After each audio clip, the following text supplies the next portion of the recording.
പത്തനംതിട്ടയിലെ പെരുന്നാട് മടത്തുമൊഴിക്ക് അടുത്ത് വെച്ച് CIT പ്രവർത്തകനായ ജിതിന് കുത്തേറ്റു. കഴുത്തിന് തന്നെയാണ് ആ കുത്ത്.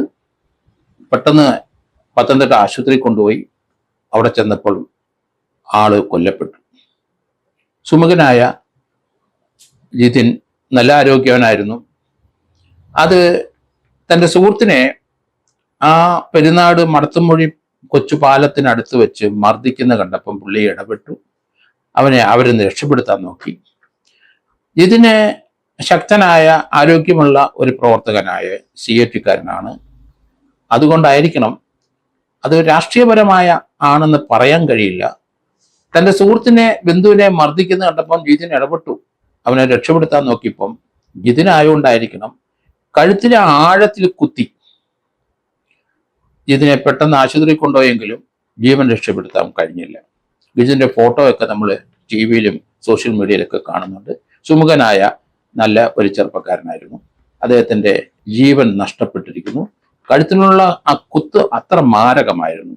ഏതായാലും റാന്നി പോലീസ് പെട്ടെന്ന് നടപടിയെടുത്തു. വളരെ പെട്ടെന്ന് അന്ന് തന്നെ ആ കേസിനകത്ത് 8 പ്രതികളിലെ 3 പേരെ അന്നേരം തന്നെ കസ്റ്റഡി എടുക്കുകയും ചെയ്തു.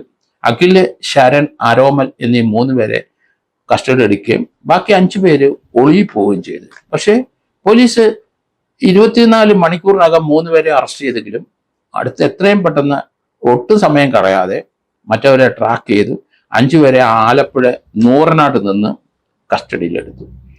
നിഖിലേഷ്, വിഷ്ണു, സുമിത്, മനീഷ്, അതുപോലെ മിഥുൻ, എങ്ങനെ 5 പേരെ അവരെ ആ റാന്നി വിട്ട് ആലപ്പുഴ നൂറനാട്ട് അഭയവെത്തി അവിടെ നിന്ന് കടക്കാനായിട്ട് തീരുമാനിച്ചിരുന്ന സന്ദർഭത്തിൽ പോലീസ് ട്രാക്ക് ചെയ്ത് കൃത്യമായി അവരെ അറസ്റ്റ് ചെയ്തു. ഏതായാലും 24-48 മണിക്കൂറിനകം ഒരു കൊലക്കേസിലെ പ്രതികളെ 8 പേരുണ്ടായിട്ടും റാന്നി പോലീസ് കൃത്യമായി വളരെ ചുറുചുറുക്കോടെ അവരെ അറസ്റ്റ് ചെയ്യുകയും കസ്റ്റഡിയിലെടുത്ത് ആ ശേഷം അവരുടെ ആയുധങ്ങൾ കണ്ടെടുക്കാനും സാധിച്ചു എന്നുള്ളതാണ്.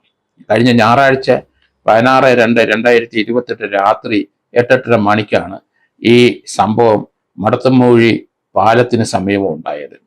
ഏതായാലും അടുത്ത കാലത്ത് ഇതിനകത്തൊരു രാഷ്ട്രീയ ചൊവ്വ കൊടുക്കുന്നുണ്ടെങ്കിലും ആ ജിതിൻ എന്ന വ്യക്തി തൻ്റെ ബന്ധുവിനെ മർദ്ദിക്കുന്നതും കൈകാര്യം ചെയ്യുന്നതും കണ്ടപ്പം അതിൽ നിന്ന് രക്ഷപ്പെടുത്താൻ ഇടപെട്ടതാണ്. അതിനാണ് ഈ 8 പേര് കൂടി ഇയാളെ ആക്രമിക്കുകയും ഇയാളെ കഴുത്തിന് കുത്തി ഇയാളെ കൊലപ്പെടുത്തുകയും ചെയ്തു. പത്തനംതിട്ട സ്വകാര്യ ആശുപത്രിയിൽ ആദ്യം കൊണ്ടുപോയി. പക്ഷേ അവിടുന്ന് പെട്ടെന്ന് അവർക്ക് മറ്റു സ്ഥലത്ത് കൊണ്ടുപോയി എന്തെങ്കിലും ജീവൻ രക്ഷപ്പെടുത്താനുള്ള ശ്രമത്തിനിടയിൽ ഹോസ്പിറ്റലിൽ വെച്ച് മരിച്ചെന്നാണ് മനസ്സിലാകുന്നത്. ഏതായാലും 24 മണിക്കൂറിനകം പോലീസിന് നടപടിയെടുക്കാൻ അറിയാം. റാന്നി പോലീസ് നടപടി എടുക്കുകയും ചെയ്തു. എന്തായാലും 8 പേരെ അറസ്റ്റ് ചെയ്ത് അവരെ കസ്റ്റഡി ഇനി വാങ്ങുമെന്ന് തോന്നുന്നു. കാരണം ആയുധങ്ങൾ കണ്ടെടുക്കണം, കത്തി കണ്ടെടുക്കണം. അവിടെ സംഘം ചേർന്ന് അവിടെ മർദ്ദിച്ച ആൾക്കാരുടെ മൊഴി പോലീസ് രേഖപ്പെടുത്തണം. ഏതായാലും റാന്നി പോലീസ് ക്വിക്കായിട്ട് നടപടിയെടുത്തതിൽ അവരെ അഭിനന്ദിക്കുന്നു.